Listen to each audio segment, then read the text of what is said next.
Bonjour, mon nom est Martin Ouellette. Bienvenue à cette nouvelle édition du Bulletin des régions. Cette semaine, on va faire le tour des actualités dans les régions de Lanaudière et de Portneuf et on va vous présenter des reportages qui proviennent de partout au Québec grâce à la collaboration des télévisions communautaires autonomes associées à Cogeco. Bonne émission!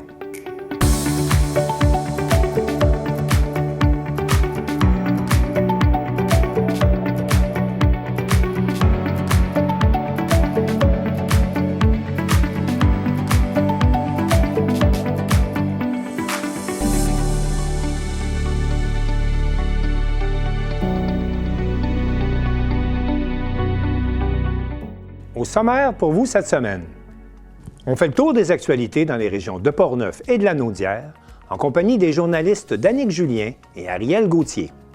À Cause-Abscale, la mairesse Odile Leroy réagit à une fausse rumeur propagée sur les réseaux sociaux. Après 12 ans d'absence, le train revient sur ses rails entre New Richmond et Port-Daniel. À Baie-Saint-Paul, la ville met en vente 2 mini-maisons au coût de 155 000 $. À Gaspé, les adultes autistes ont maintenant une résidence adaptée à leurs besoins. À Padoue, on inaugure non pas une ni deux, mais 3 nouvelles installations pour mieux desservir la population. À Thetford, le Salon des organismes invite les visiteurs à aller à la rencontre de la communauté. Et pour commencer cette émission, on va se rendre à Montmagny, où Gabrielle Brisebois a écrit l'histoire en devenant la première femme à être élue à la mairie. Michel Montminy de CEMA TV l'a rencontré pour discuter des défis qui l'attendent. Vous la reconnaissez? Bien là, il va falloir vous habituer à la voir régulièrement. J'espère chez nous, mais c'est la nouvelle mairesse, on dit désignée, parce que tant que vous n'êtes pas assermentée, ce qui va se faire vendredi, on doit vous appeler mairesse désignée. Gabrielle Brisebois, bonjour. Bonjour, Michel. Comment ça va? Ça va bien. Fatigué? Oui, un peu fatigué. Ça a fini tard. Les résultats ont été dépouillés jusqu'à assez tard hier soir, mais on ne pouvait pas se coucher sans savoir. Hein? Ben non. Donc, on est resté jusqu'à la toute fin avec mon équipe, puis ça a été à notre satisfaction. Mais on a été très raisonnable dans le festoiement parce que tout le monde travaillait le lendemain matin, mais très satisfaite des résultats. C'est 2153 voix. 45,3 et vous avez remporté la victoire avec 350 voix de majorité sur votre plus proche adversaire, Pierre Bouffard. Oui. Depuis le mois de décembre, que vous avez annoncé vos intentions de vous lancer en politique municipale à la mairie, comment vous... C'est quoi votre expérience? Qu'est-ce que vous retenez principalement? Là, parce que ça fait quand même près de 9 mois là, que vous êtes, on peut le dire, vous êtes en campagne. Là. Qu'est-ce que vous retenez principalement de cette campagne électorale? Bien, je retiens que les gens à Montmagny sont extrêmement fiers de leur ville, puis qui veulent que les gens de l'extérieur le sachent qu'on a une belle ville. Fait que je pense que ça va être un de mes mandats prioritaires dans les 4 prochaines années, de faire rayonner Montmagny à l'extérieur de Montmagny. Parce qu'entre nous, on est fiers, puis on le sait, mais on aimerait ça que les autres personnes aussi le sachent, puis c'est une des clés de l'attractivité. Mais quand je cognais aux portes puis je demandais, est-ce que vous avez des enjeux, des préoccupations, les gens me disaient, mais je suis bien. J'ai rien à dire. J'ai rien à dire. J'ai pas de problème, j'ai pas de questions. Je sais qu'est-ce qui se passe. Je sais qui travaille dans les organismes, qui travaille dans les commerces. Je suis bien chez nous. Je suis bien chez nous, puis j'espère que notre ville elle va continuer à être belle comme ça, puis qu'on va continuer à s'en occuper. Donc, ça a été un peu mon moteur tout au long de la campagne, d'entendre les gens chez eux, quand j'allais cogner à leur porte, me dire à quel point ils étaient fiers de leur ville, puis ils trouvaient qu'ils avaient une belle ville, puis qu'ils espéraient que tout le monde le sache.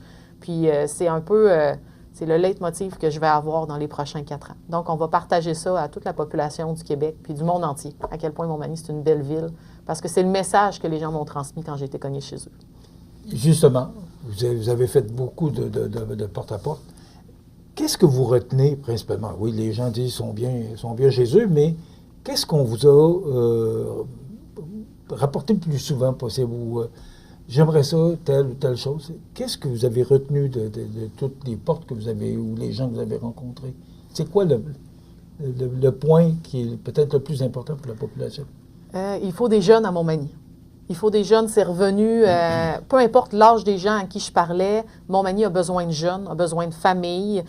Oui, c'était parfois intégré dans l'importance du développement résidentiel ou dans l'importance de faire venir des nouveaux investisseurs, mais ça ramène toujours à la même chose. On a besoin d'attirer des familles, des jeunes, des employés qui sont encore dans le milieu du travail. Donc, on a besoin d'offrir des services, des lieux pour les loger. Puis, les investisseurs ont besoin de ces employés-là aussi pour pouvoir grandir, s'investir, venir s'établir. Donc, le point de balance de tous ces domaines-là, bien, c'est notre vitalité puis le fait qu'on a besoin d'attirer des jeunes à Montmagny. Puis, quand j'ai su que Colin Lavergne était élu, je me suis dit, c'est une belle tape dans le dos qu'on donne à notre jeunesse à Montmagny. 21 ans. À 21 ans, de dire à nos jeunes à Montmagny, regardez, nous, on vous fait confiance, puis on pense que vous devez avoir une voix au chapitre dans les décisions qui vont être prises parce que vous faites partie de ce qu'on est. Puis c'est un très beau message qu'on envoie à l'extérieur de Montmagny aussi, qu'on ait un représentant municipal comme ça qui va aller sur les différentes instances, qui a 21 ans, qui va savoir, j'en suis convaincue, tirer son épingle du jeu. Donc ça, c'est une des choses dont on m'a le plus parlé, le besoin de ramener des jeunes puis des familles à Montmagny. Puis je pense que le point de départ, c'était d'envoyer ce message clair-là aux jeunes qu'ils ont leur place chez nous, puis pas juste dans une maison ou dans un commerce, aussi au niveau du pouvoir décisionnel. Puis ça, on s'est permis de faire ça, Montmagny, hier soir, puis j'en étais très fière. Est-ce que, pour vous, c'est un plus grand défi d'être une femme, d'être jeune? Est-ce que pour vous, c'est encore plus lourd sur les épaules ou... C'est plus stimulant, on va le dire comme ça. C'est plus stimulant parce que on a été moins présents, les jeunes et les femmes, sauf qu'on fait un très bon travail. Puis à chaque fois que je me présente publiquement, je me dis, j'inspire des jeunes filles, j'inspire des jeunes femmes à ces postes-là parce qu'elles ont le droit autant que tous les autres d'y aspirer. Elles ont les compétences autant que tous les autres pour y aspirer. Donc, pour moi, c'est vraiment stimulant de penser que j'offre cette opportunité-là de montrer une voix féminine jeune dans un poste décisionnel qui est capable de représenter tout le monde. Parce que les femmes, on est capable de faire ça. Gabrielle, je vais vous laisser aller vous reposer. Bravo pour Merci. cette belle victoire. Félicitations. On va vous souhaiter bonne chance. C'est les nouvelles fonctions de mairesse. Là, vous êtes désignée pour l'instant, parce que c'est important qu'il faut le mentionner. Vendredi soir. À partir de vendredi soir, vous serez officiellement dans vos fonctions. Félicitations et bon succès. Merci, Michel.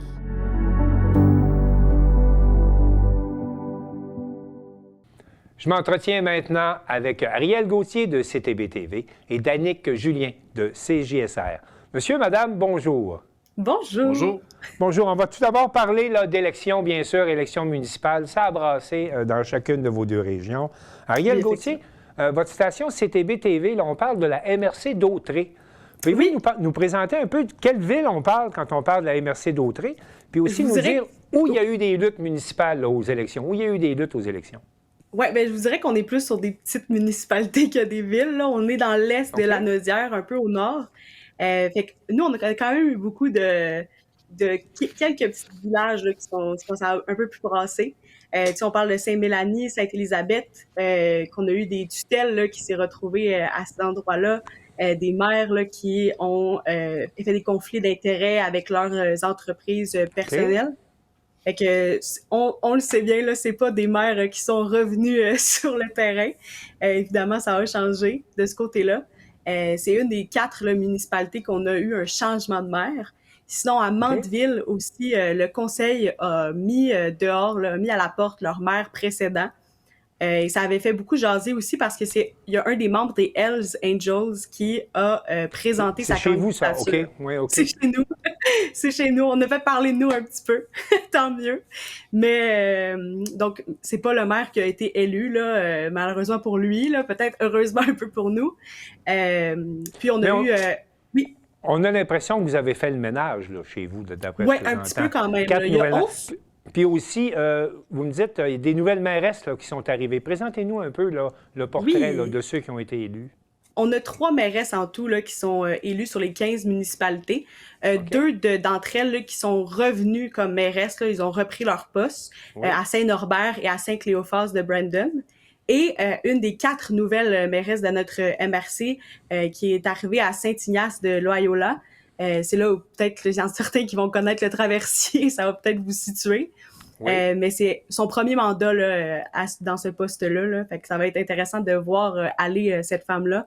Ça fait donc une des 3, puis c'est celle qui vient d'arriver, là, c'est une des 4 qui est réélue, une des 4 qui est pas réélue, mais qui est nouvelle maire. Là, on a 11 Oui. municipalités qui a aucun changement, là, donc on reste un petit peu dans notre vie de village. Là.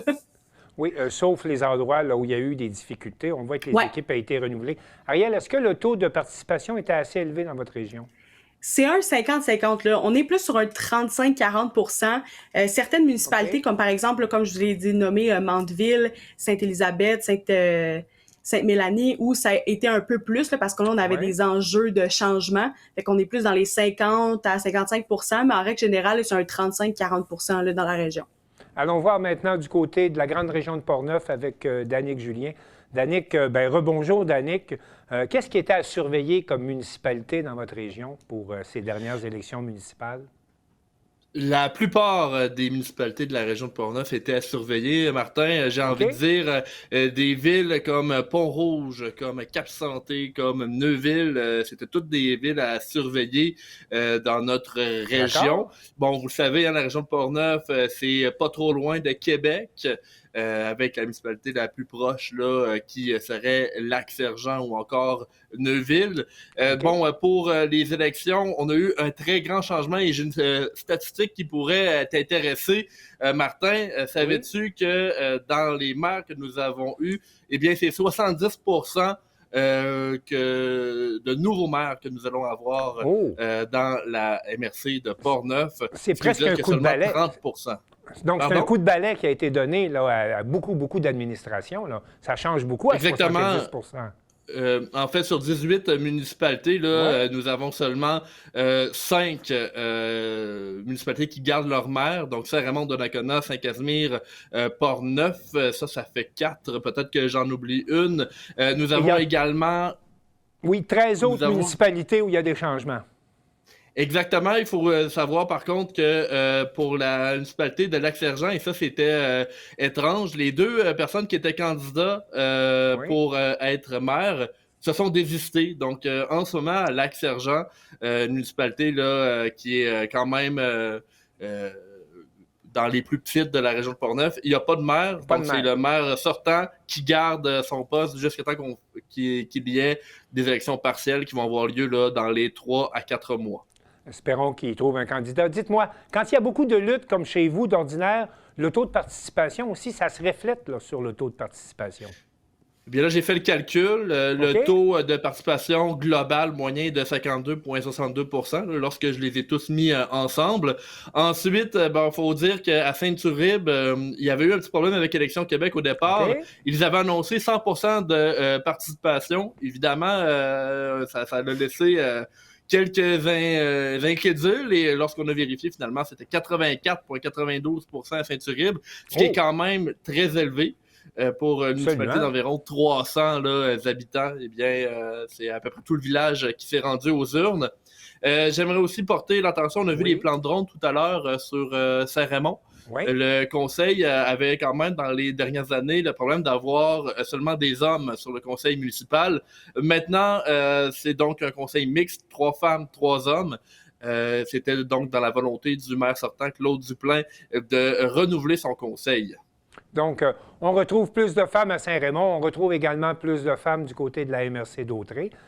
Plus tôt, dans le bulletin des régions, on a vu 2 reportages également où on rencontrait des mairesses. Là.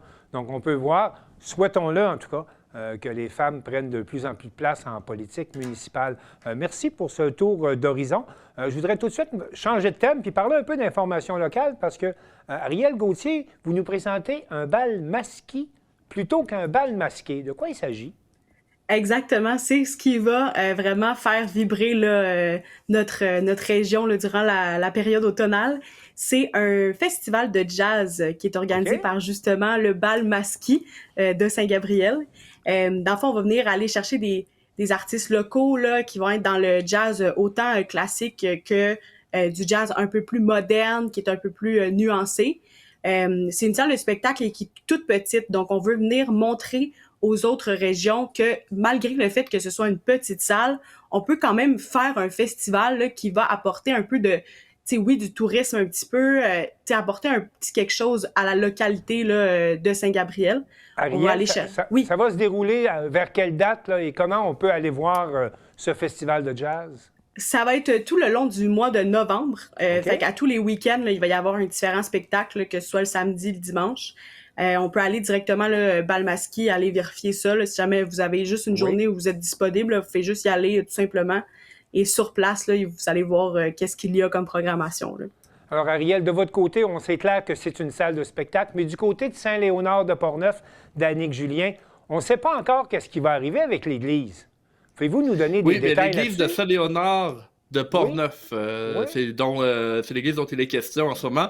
C'est une église qui est citée patrimoniale, et puis, on va le dire, pour Saint-Léonard, ça a été quand même un enjeu électoral, cette église-là. La paroisse qui la gère, donc la paroisse de la Fabrique Saint-Raymond du Nord, ont proposé à la municipalité la fameuse vente symbolique à 1 $.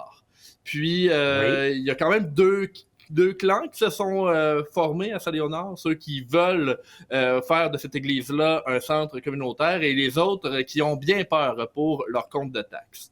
Alors, mais ça s'est traduit, ça, en campagne électorale. Donc, il y avait un groupe pour et un groupe contre. Qu'est-ce que le résultat électoral a donné? Exactement. Eh bien, si on regarde là au niveau de la mairie, c'est le maire qui se disait un peu plus pour qui a été élu, donc Monsieur Cédric Champagne. Pour les conseillers, ensuite, c'est un peu plus mixte au niveau des choix. Certains conseillers, quand même, ont exprimé dernièrement leur réticence au niveau des finances de l'Église. La grande question qui se pose, Martin, dans ce dossier-là, c'est est-ce que l'Église est encore bonne et durable pour longtemps ou est-ce qu'on va devoir faire des rénovations qui seront très coûteuses? Faut expliquer, il y a en ce moment un comité qui est en place qui cherche des subventions, mais ce comité-là aimerait bien être bipartenaire avec la ville de Saint-Léonard pour acheter l'église et de ce fait avoir le plus de subventions possible. Mais c'est donc ce qui inquiète, c'est le coût des travaux. Et en ce moment, dans le mois d'octobre, il y avait une firme qui s'occupait de l'inspection. L'inspection devrait avoir eu lieu, ou si c'est pas déjà fait, ça sera très bientôt, parce qu'on nous dit que lors du prochain conseil, il va y avoir des développements dans le dossier. Le conseil qui sera le lundi 17 novembre. Donc, le 17 novembre, il y aura des suites au dossier, mais dites-moi, là, ce dossier-là, ça fait quand même quelques années qu'il est discuté par chez vous. Est-ce que le diocèse a confirmé qu'il était prêt à céder l'Église à la municipalité? Oui, au départ, la réponse était au coût de $, on le fait pas. Sauf qu'on va le faire si il y a un projet qui est en place qui semble durable. Donc, en 2024, il y a le comité de requalification de l'Église qui s'est formé. On travaillait très fort pour justement rajouter une cuisine communautaire comme vous l'avez vu tout à l'heure. Bon, cette cuisine-là, c'est grâce à Petit Québec. Ils sont allés chercher des subventions. Mais avec tous ces efforts-là qui ont été faits, maintenant le diocèse est d'accord pour la vente à 1 $ de l'Église, mais il faut bien que la municipalité embarque dans le projet et ça, c'est pas donné. Et c'est à suivre à compter de la mi-novembre prochain. Exact. Merci, Danick Julien. En terminant, je vais me tourner vers Ariel Gauthier. Ariel, vous voulez nous parler des Loups de Saint-Gabriel? Oui, c'est notre équipe locale à Saint-Gabriel là, qui est dans la Ligue de hockey senior élite. On a un changement d'équipe là, complètement, là, quasiment au complet. Là. On a vraiment comme la moitié des joueurs qui changent, beaucoup de relèves, là, des nouveaux joueurs qui arrivent. C'est un début de saison peut-être un peu plus difficile pour eux parce qu'on doit s'adapter évidemment à la nouvelle équipe. On a aussi un nouveau staff derrière le banc, là, donc nouveau coach, nouveau assistant coach aussi, donc ça peut apporter peut-être un peu plus de moments difficiles. Par contre, à partir du 7 décembre, le reste de la saison est à la maison pour nous, donc ça peut nous apporter un élément un peu plus rassurant là, d'avoir nos partisans qui sont derrière nous, et peut-être d'apporter plus de victoires et peut-être un peu meilleur pour notre équipe. Là. On ne fera pas trop de jeux de mots parce qu'on a changé de meute, là, on comprend, chez les loups. Mais dites-moi, la tanière des loups, c'est où? L'aréna, c'est où, l'aréna des loups? L'aréna, c'est vraiment directement en rentrant dans la ville de Saint-Gabriel, d'ailleurs, qui est en rénovation. Là, donc, on va avoir une toute nouvelle aréna pour les partisans là, dès qu'on revient à la maison. Alors, Ariel Gauthier, Danick Julien, merci à vous deux d'avoir fait le tour de vos actualités et surtout d'avoir fait le point sur les élections municipales. Je vous dis à bientôt et merci. Merci. Merci.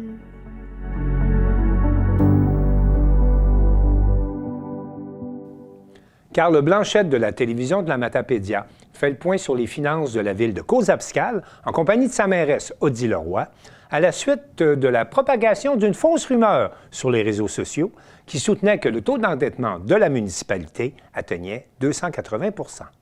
Une publication sur les réseaux sociaux indiquant que la ville de Coz-Abscal aurait un taux d'endettement de 280 % a vivement fait réagir les citoyens.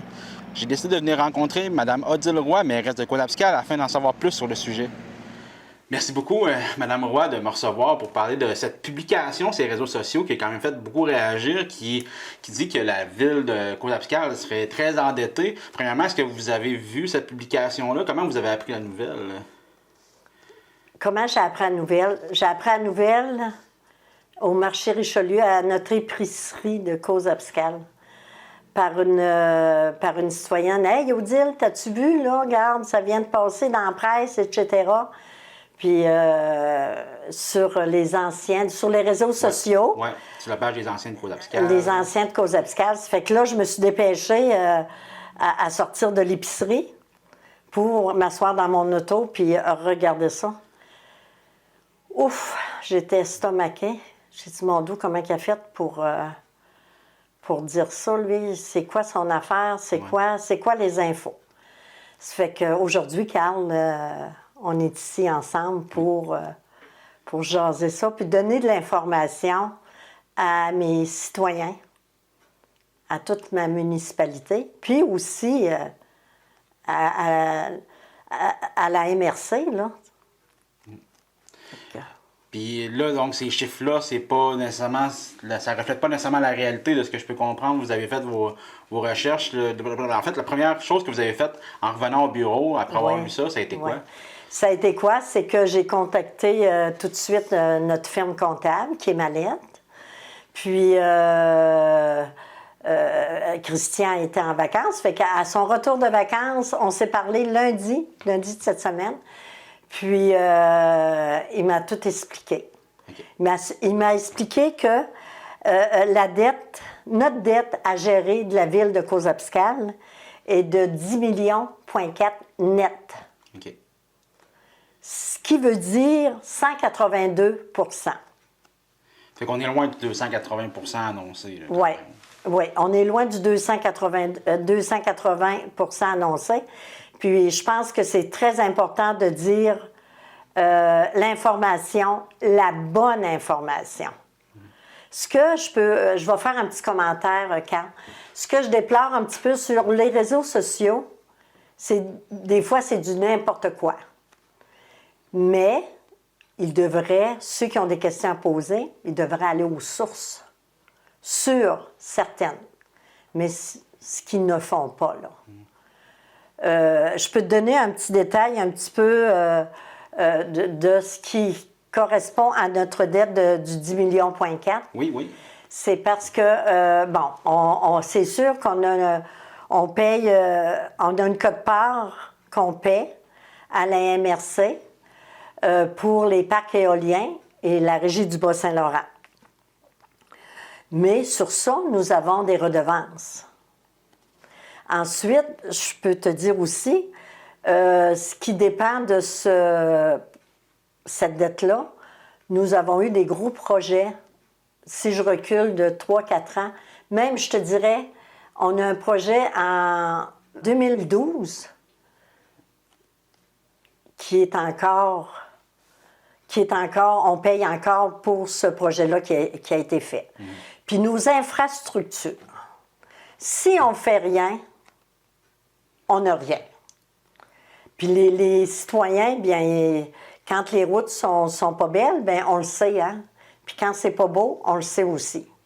Ça fait que on a réalisé les trois gros projets depuis quelques années. Si je prends la rue Saint-Jean-Baptiste, Oui. 11 millions. Ça, j'imagine qu'il y a une partie qui est payée par les différents paliers de gouvernement quand même. Oui, mais si on l'aurait fait là, v'là quelques années, là, ou bien commencé, là, v'là 5 ans, 6 ans, 10 ans, dans ce temps-là, je pense, si je me rappelle bien, elle nous aurait coûté 3 millions. Ouais, les coûts ont vraiment augmenté beaucoup. Les coûts ont vraiment augmenté.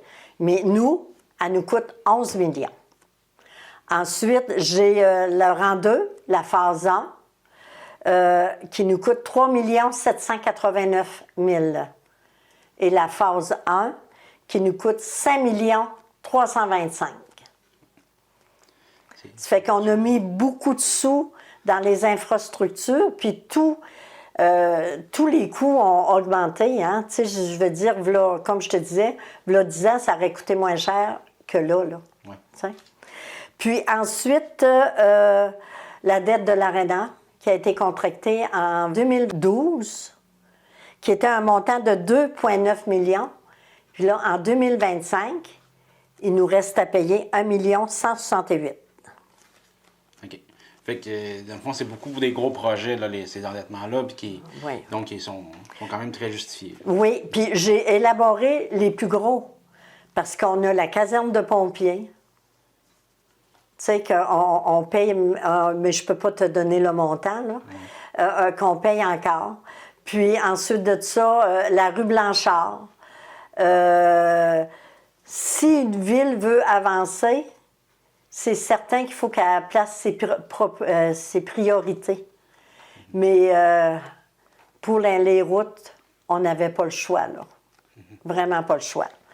Puis je voudrais, en terminant, Carl, si tu permets, je voudrais dire à mes citoyens, ma municipalité, les autres municipalités, s'ils veulent vérifier notre budget, puis les états financiers sont sur nos procès-verbaux, notre procès-verbaux, puis il n'y a rien de caché, là. Moi, je suis une personne transparente. Suite à l'audit de la Commission municipale du Québec, nous avons mis en place un plan d'action sur 3 ans qui a été approuvé par ceux-ci. OK. Ça fait que vous voyez que la transparence est là. Ouais. Fait que, on a fait un plan d'action. Puis, regarde, qui a le voir sur nos procès-verbaux, puis ils vont tout voir là, lors des séances. Puis les séances sont publiques, puis ils sont enregistrés à la ville de Cours-Abscal. Ça fait qu'ils ont juste à aller voir avant de se poser des questions, puis d'aller sur les réseaux sociaux, puis pas parler à la bonne personne. Puis moi, je suis là. Je suis là pour mes citoyens de ma municipalité. S'ils ont des questions à poser, là, qui concernent la ville, là, c'est moi. Si je ne suis pas capable de répondre, faites-vous-en pas, je vais trouver la réponse. Je vais communiquer avec la personne ou la personne qui se doit va vous répondre. Merci beaucoup, Mme Roy. Ça m'a fait plaisir de te rencontrer, Carl. Puis je te souhaite une belle journée. Merci.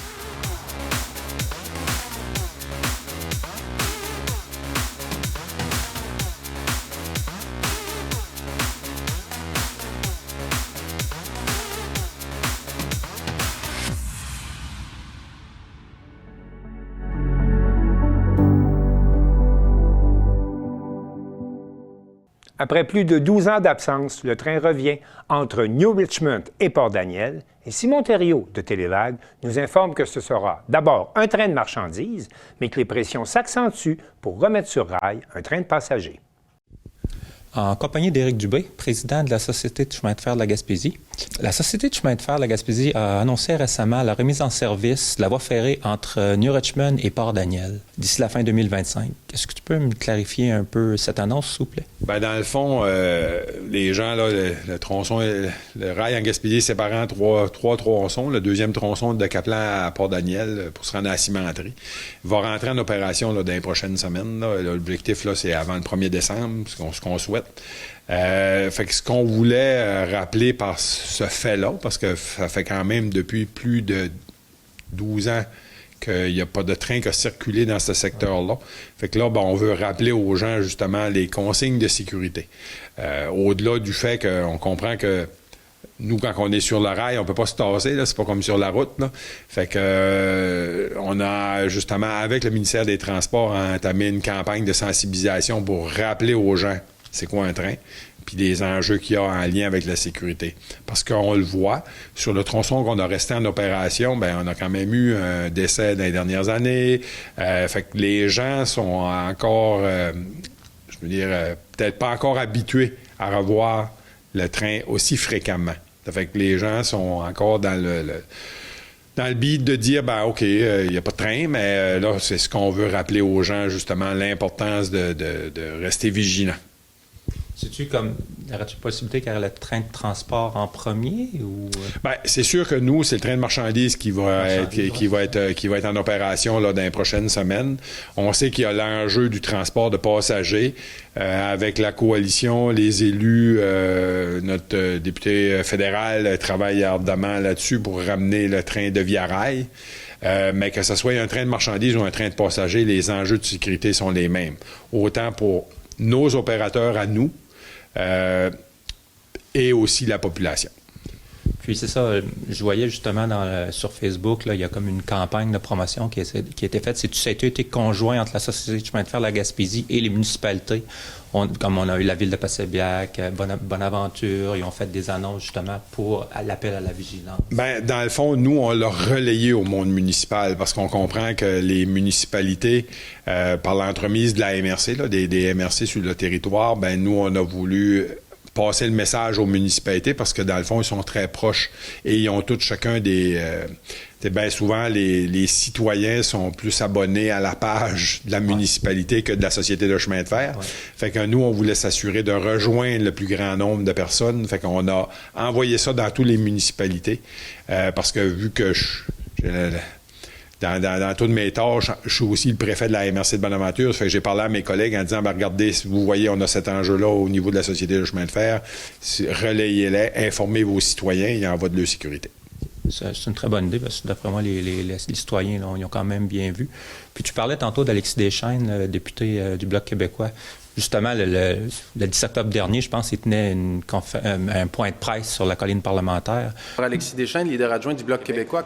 Quand j'étais petit garçon, dans mon village gaspésien de Saint-Jules, chaque matin, j'entendais le train de passagers qui passait tout près de chez moi. Et c'était une façon comme Gaspésien, de se rapprocher de la ville, d'avoir accès à un service de qualité. Aujourd'hui, je suis assez ému, comme député de Gaspésie, les Îles-de-la-Madeleine, de pouvoir prendre la parole au nom du Bloc québécois pour réclamer de meilleurs services de transport collectif en région. Pour vous parler brièvement de la situation en Gaspésie, donc en 2013, Via Rail cesse de desservir la Gaspésie. L'état du rail, à ce moment-là, s'était dégradé. Mais le gouvernement du Québec reprend le rail et investit finalement 355 millions de dollars pour doter les Gaspésiens d'un rail qui soit totalement rénové. Dans les prochaines semaines, dans les prochains jours, le rail sera fonctionnel jusqu'à Port-Daniel-Gascon, donc de Matapédia jusqu'à Port-Daniel-Gascon. Et ça, c'est un investissement de 355 millions de dollars qui a été fait par les contribuables québécois. Ce que nous voulons en Gaspésie, c'est que Via Rail reprenne le service de train passager jusqu'à Port-Daniel-Gascon, et ce, dans les meilleurs délais. Et pour attirer l'attention de tout le monde sur cet enjeu criant, qui est éminemment important, nous allons prendre le train de Via Rail à partir de 2 heures cet après-midi jusqu'à Matapédia. Et à la gare de Matapédia, qui est la dernière gare où le train arrête en territoire québécois et gaspésien, il y aura un rassemblement demain matin qui réunit plusieurs élus régionaux. C'était pour le retour du train passager. Puis, il s'en est suivi à Matapédia, une mobilisation citoyenne. Tu devais être présent. Oui, est-ce que tu peux m'en parler plus? Oui, bien, j'étais là. C'est sûr que c'était organisé justement, le député fédéral avec 2 autres de ses collègues du Bloc ont pris le train justement d'Ottawa jusqu'à Matapédia, là, justement pour rappeler l'importance du transport de passagers, l'importance de Via Rail. Puis je pense que ça, c'est une très belle mobilisation. Il y a un groupe de citoyens aussi, là, la Coalition pour le retour du train, qui sont aussi beaucoup mobilisés. Ça fait que je pense que de rappeler l'importance au palier de gouvernement, puis je le dis souvent, il faut s'assurer de tirer sur le bon joueur, parce que c'est pas de compétence ni municipale ni de la Société de chemin de fer. Nous, on est comme les gens, on le revendique, on veut que ça revienne, sauf que les décisions doivent se prendre à Ottawa. Puis ça, je pense que le fait qu'il y a une mobilisation citoyenne, qu'on démontre l'importance de cette puis du besoin de transport de passagers, je pense que ça peut juste servir la cause. Ah, mais c'est bien, on va continuer d'y croire, puis dorénavant, quand on va arriver proche d'une voie ferrée, on va faire attention, on va être vigilant. C'est le message qu'on veut passer.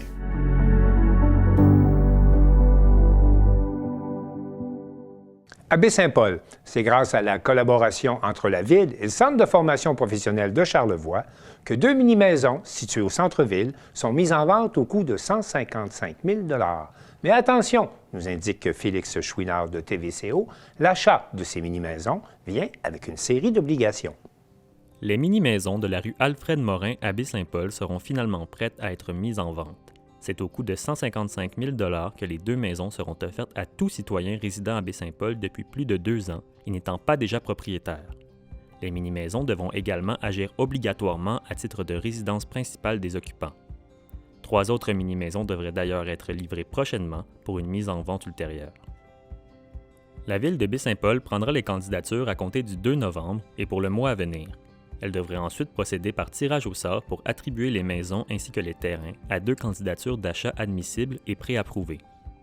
Des visites seront également organisées le jeudi 6 novembre de 15h à 20h et le samedi 8 novembre de 9h à 15h pour permettre aux éventuels intéressés de prendre connaissance des lieux. On espère avoir quand même plusieurs personnes qui vont venir visiter les 2 mini-maisons qui sont lancées au coût de 155 000 $. La Ville ne fait pas de profit avec ces 2 mini-maisons. On se rappellera que c'est un partenariat avec le réseau de l'éducation. Des jeunes qui sont en charpenterie-menuiserie, qui ont pu acquérir des connaissances de par leur programme de formation et également développer des compétences, donc d'être en mesure de travailler 2 mini-maisons comme celle-là. Il y en a 3 autres qui vont arriver également dans les prochaines semaines, là, qui devraient arriver en novembre 2025 ou début décembre prochain, donc c'est quand même très intéressant. Est-ce qu'il y en aura d'autres dans le futur? Qui sait-on jamais, peut-être. Donc, c'est des choses qu'on est en train de regarder, mais pour l'instant, 5 mini-maisons qui seront disponibles prochainement. Pour la Ville de Baie-Saint-Paul, cette mesure favorise l'accès à la propriété sur son territoire, notamment pour ces jeunes résidents à la recherche d'un premier achat. Il y a plusieurs jeunes qui sont chez leurs parents, qui amassent des sous, qui se disent « Ah, bien, c'est difficile d'acquérir une propriété. » Donc là, je crois que c'est quand même pas quelque chose qui se vend 400 000 $. Des gens qui sont en logement depuis plusieurs années, qui veulent être officiellement propriétaires de leur résidence. Bien, c'est des opportunités. C'est en plein cœur de Baie-Saint-Paul. On est tout près du centre hospitalier, près de l'aréna, près des établissements scolaires. Donc, je crois que c'est quand même des terrains là, qui ont quand même une belle valeur et d'être au cœur de Baie-Saint-Paul, je crois que ça n'a tout simplement pas de prix. Les mini-maisons seront également soumises à un droit de rachat de la Ville pour une période de 10 ans suivant la vente. Il s'agit pour le maire pilote d'une manière de prévenir la spéculation autour de ces initiatives. Je vous dirais que c'est quand même tout un enjeu légal. Il y a eu des avis juridiques à ce niveau-là et on trace présentement, on sort des sentiers battus. Ça, je crois que c'est intéressant de le mentionner. On y va vraiment dans l'innovation. Donc, on est allé avec un 10 ans. Est-ce que ça aurait pu être plus? Oui, mais comme je vous dis, on est allé en fonction de certains avis juridiques. Ça aurait pu être moins. On voulait avoir également un consensus auprès des élus. Ça fut des discussions qui se sont échelonnées sur plusieurs semaines. On est bien heureux là, d'être arrivé à ce consensus qui nous permet aujourd'hui de lancer officiellement la vente des 2 mini-maisons. D'autres projets semblables sont actuellement évalués par la Ville afin de mettre à profit les terrains qu'elle détient. Comme je le mentionnais, 2 mini-maisons qui sont disponibles dès maintenant. Il y en aura 3 autres qui vont arriver au courant des prochaines semaines. Et on est à regarder d'autres possibilités là, pour le futur.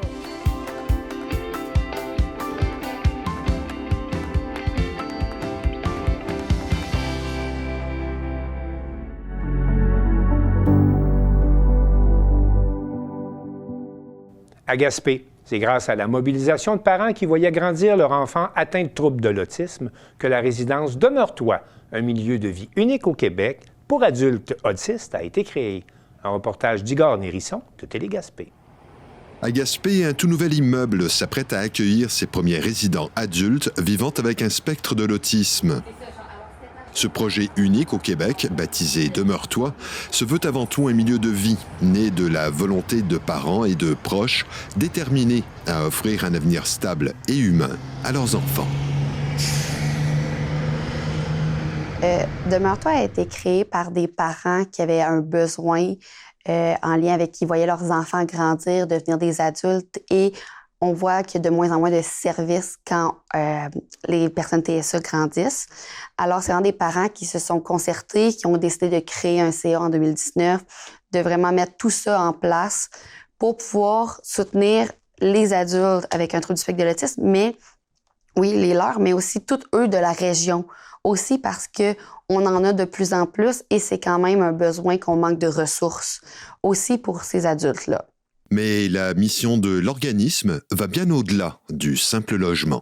Bien, je dirais que la mission, c'est vraiment d'offrir un milieu de vie sécuritaire, adapté avec des intervenants, des interventions qui vont permettre de cheminer ces adultes-là, de cheminer vers leur plein potentiel. Alors, on dirait grosso modo, ça serait vraiment ça la mission principale.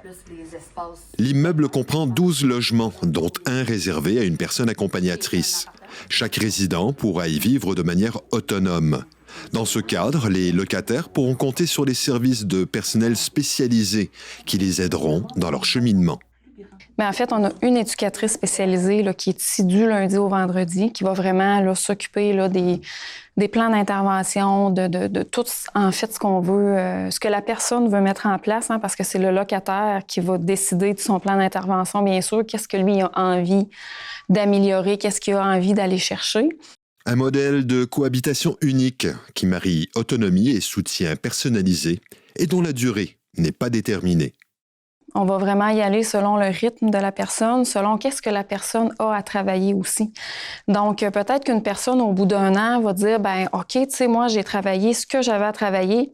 Je m'en vais vivre ailleurs avec mon sac à dos qui est rempli d'outils. Parce que c'est notre objectif aussi chez Demeure-toi, c'est que chaque personne qui va passer ici, peu importe le nombre d'années qui va demeurer ici, puisse repartir avec un sac à dos bien rempli d'outils et surtout avec une confiance en lui qui va le faire, qui va faire en sorte qu'il va pouvoir s'épanouir et justement là, s'accomplir. Là. Les futurs résidents sont choisis selon plusieurs critères. Être adulte, vivre avec un trouble du spectre de l'autisme et surtout vouloir bâtir un projet de vie à long terme. Les critères, on les a dit un peu tantôt, donc il faut avoir 18 ans, avoir le diagnostic, bien sûr, d'autisme et il faut que la personne soit prête à s'engager aussi dans une démarche de mise en action, dans une démarche de « OK, tu sais, je veux… » En fait, on mise beaucoup sur l'autodétermination et on veut que la personne dise « OK, moi, je veux reprendre du contrôle sur ma vie ou je veux en avoir davantage. » Donc, c'est ça, que la personne soit en fait ouvert à recevoir des services, bien sûr. Donc, ça fait en sorte qu'un locataire qui va venir vivre chez Demeure-toi va avoir automatiquement un suivi individualisé avec l'éducatrice spécialisée et les autres intervenants là, qui vont faire partie aussi de l'organisme. Donc, va avoir son propre plan d'intervention pour justement se fixer des objectifs qui vont être réalistes et qui vont être en mesure d'atteindre là, au fil du temps. Après plusieurs années de travail, le rêve est devenu réalité. Mais le chemin pour s'y rendre a été long et souvent fastidieux. Il y a eu beaucoup d'enjeux au niveau logistique, au niveau financier. C'est toujours à chercher du financement. Alors, chercher du financement pour la bâtisse, c'est quand même des gros coûts d'avoir des autorisations de la ville, des autorisations gouvernementales, tous les enjeux financiers, oui, de la bâtisse, mais après ça, de l'offre de services. Combien de résidents peuvent venir rester ici? Quels vont être le type d'intervention qu'on veut? Toutes les démarches là-dessus. Pour faire découvrir ce nouveau milieu de vie, Demeure-toi organise une journée porte ouverte le samedi 1er novembre de 11h à 16h. Demeure-toi, c'est un modèle d'inclusion et d'espoir unique au Québec, au cœur de la Gaspésie. Ici Igor Nérisson, journaliste IJL pour Télé-Gaspé.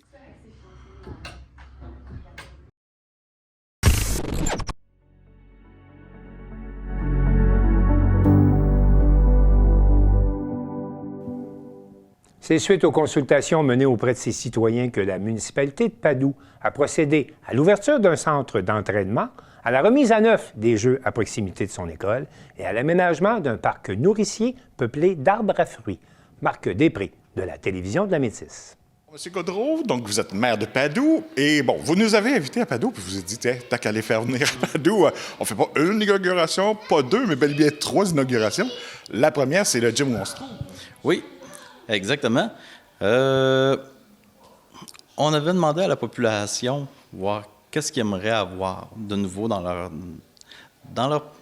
leur village. Le gym a sorti à plusieurs fois. Donc, on a trouvé que c'était une excellente idée. Donc, pour certaines personnes, des fois, se déplacer, aller à Montjoly, au travers du monde qu'ils connaissent moins. Ici, c'est beaucoup plus familial.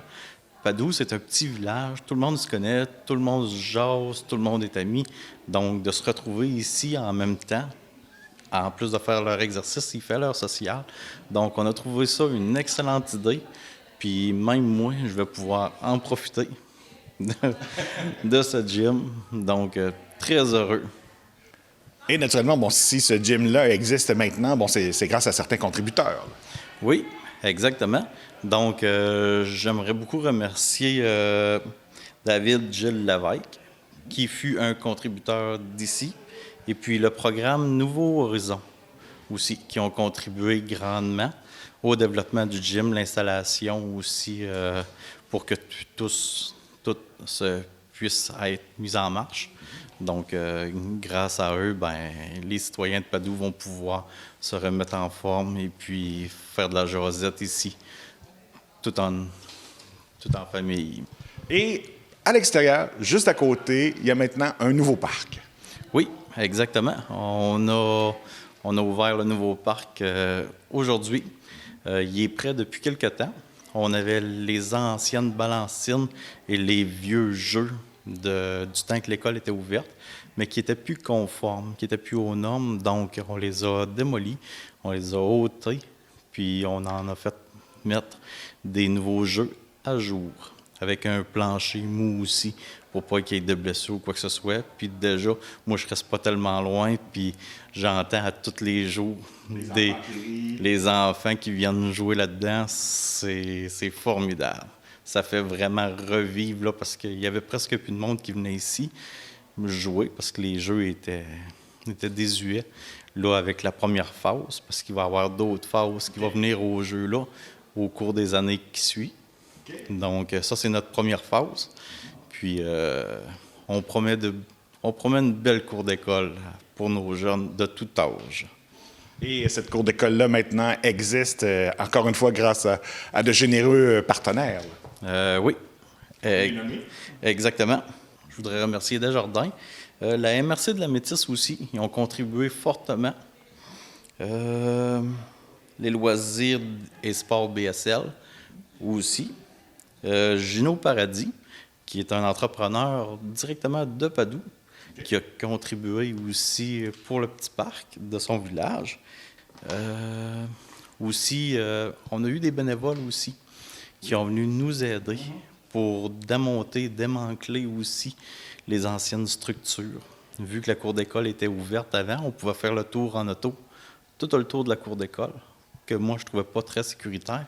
Donc, avec les anciens poteaux de la balancine, certains citoyens, ce que moi j'avais demandé, mais les citoyens, ils ont pris ça en charge. Ils ont coupé les poteaux, ils ont planté les poteaux où ce que je voulais que ça soit installé, peinturé, puis avec un tour réfléchissant, avec une bande réfléchissante, pour empêcher tout automobile de faire le tour.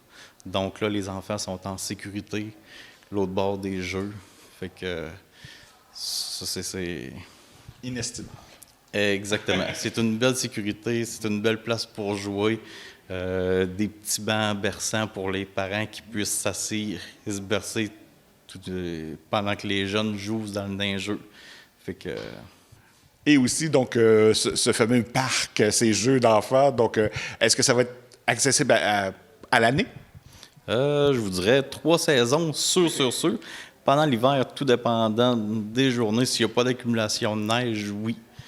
Ils vont pouvoir y aller. Même les glissades vont glisser encore plus vite s'il y a un petit peu de neige dessus. L'enfant va faire de la vitesse.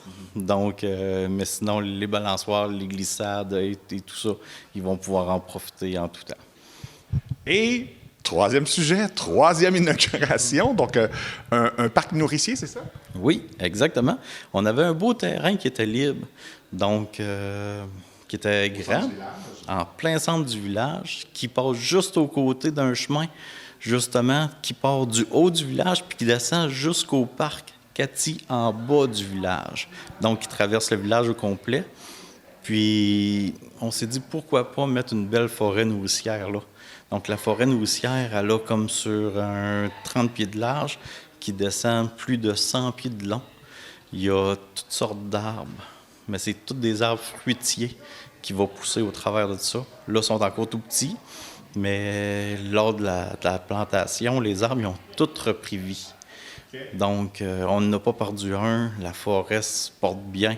Donc, là, on va l'entretenir puis les laisser grandir jusqu'à temps qu'ils soient adultes. Puis, on va pouvoir, les plus jeunes vont pouvoir cueillir des fruits, les plus vieux aussi, parce qu'il va y avoir des pommiers, il y a une multitude d'arbres à fruits. Donc, ça va être très plaisant, puis il va sortir des odeurs aussi, même quand on passe là, dans ce sentier-là, en plus de la mine de ketchup qui est juste de l'autre côté aussi. Donc... Et sur ce cas-là, qu'on demande aussi la collaboration. Bon, on a installé une certaine délimitation, donc on demande aux gens de respecter ça. Là. Oui, exactement. On a mis une petite clôture justement pour l'Halloween à Padoue, pour pas que le monde traverse de l'autre côté, pour pas briser les petits arbres aussi, puis aussi pour délimiter aussi pour la neige aussi. Puis si on a à ouvrir le chemin, bien au moins, on va savoir où s'arrêter, puis les passants aussi. Donc, c'est une protection autant pour notre forêt que pour les citoyens aussi. Et il faut dire encore une fois, donc des gens généreux ont contribué à ce projet-là aussi. Là. Exactement, oui. Je dois remercier aussi certaines personnes. Il y a l'Alliance de la MRC aussi qui ont fourni. J'ai aussi le Cosmos qui nous ont aidés. Marie-Claude Hamel, Simon Cadieux qui fait partie d'un aidant. Et puis André Doyer. Toutes ces personnes-là, on met du temps, on met des sous. Puis c'est grâce à eux aujourd'hui que la paroisse va pouvoir profiter de ces 3 belles inaugurations qu'on vit aujourd'hui. Donc, un gros merci à tout le monde qui nous ont aidés.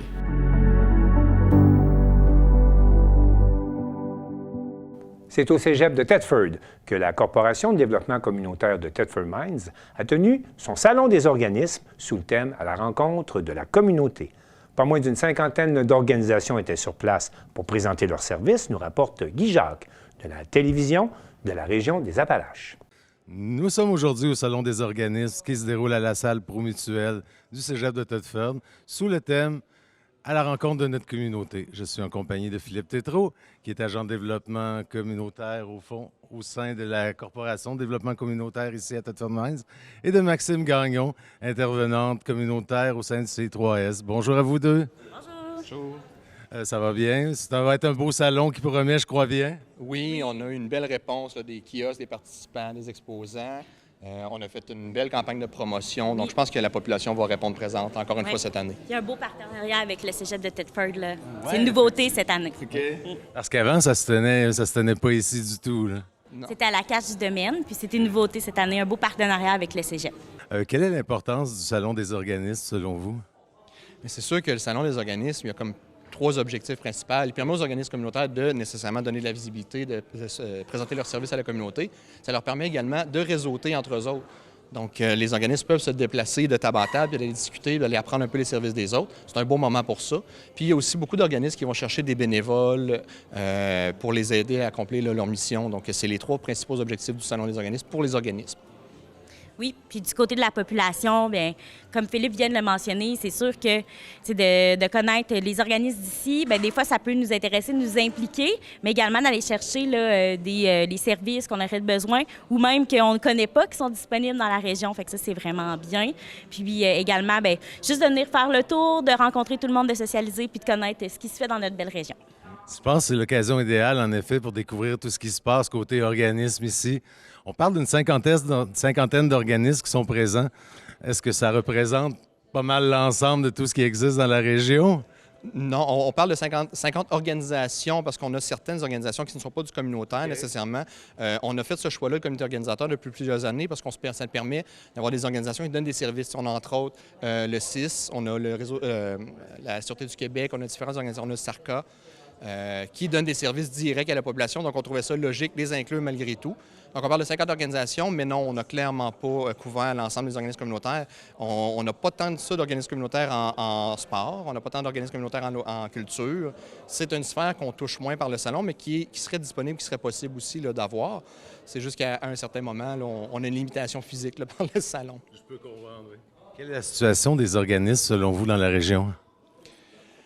Alors, c'est une vaste question. Oui. À chaque fois que tu me la poses, je te fais toujours la même blague. Je te demande toujours, c'est ça, si on a plusieurs heures. Ça n'a pas beaucoup évolué, malheureusement, dans les derniers mois, dans les dernières années.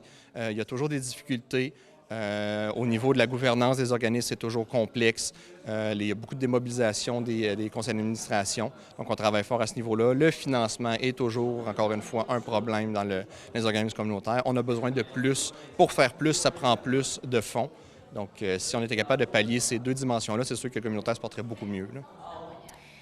Oui, bien en fait, moi, c'est sûr qu'au niveau du CI3S, l'organisation communautaire, on vient offrir du soutien aux organismes, souvent en collaboration avec la CDC. Donc, on le voit là, qu'il y a des besoins, notamment au niveau de la gouvernance, au niveau du bénévolat aussi, des organismes qui sont en besoin, effectivement. C'est vrai qu'au fond, au niveau des organismes, on retrouve beaucoup de choses. Mais c'est vrai que les difficultés, ceux que je rencontre, c'est toujours un peu la même chose finalement qui se produit. Et j'imagine que c'est pas tout le monde qui peut être ici non plus, du fait qu'ils n'ont pas de représentants qui peuvent se déplacer. Sinon, ils laissent leur bureau vide d'une certaine façon aussi. Écoutez, c'est la 3e édition. Quelles retombées avez-vous pu observer dans les éditions précédentes? Bien, au niveau des organismes, comme je disais tout à l'heure, on a vu des belles collaborations de Naître du Salon. L'année dernière, il y a des organismes qui ont discuté entre eux, puis ça l'a mené à des projets communs. Il y a aussi d'autres organismes, comme je disais encore une fois, qui ont récolté des listes de bénévoles. Donc, ça les a permis de maintenir à flot certains services grâce à la présence bénévole. Puis, les retombées au niveau de la population, bien nécessairement, plus le communautaire est connu, plus les gens qui ont besoin de ces services-là vont être capables d'y avoir accès. Donc, on l'a vu là, dans les retombées. Oui, en fait, c'est ça, vraiment du beau réseautage, de la connexion, puis partage d'outils aussi, là, ça, on le voit là, avec les organismes communautaires. Des fois, ben, nous, on le fait de telle manière, puis par les discussions, fait que c'est vraiment un beau moment d'échange. Puis la population, bien, des fois, on a vu beaucoup de gens qui venaient s'impliquer aussi. Fait que peut-être une augmentation du nombre de bénévoles. Là. Ça n'a pas été chiffré, mais je pense que ce type de salon-là vient vraiment faire une différence à ce niveau-là. Oui, puis je pense que ça aide beaucoup la population à prendre connaissance de tout ce qui est disponible pour eux. Bon, mais je vous remercie beaucoup et je vous souhaite un très bon salon.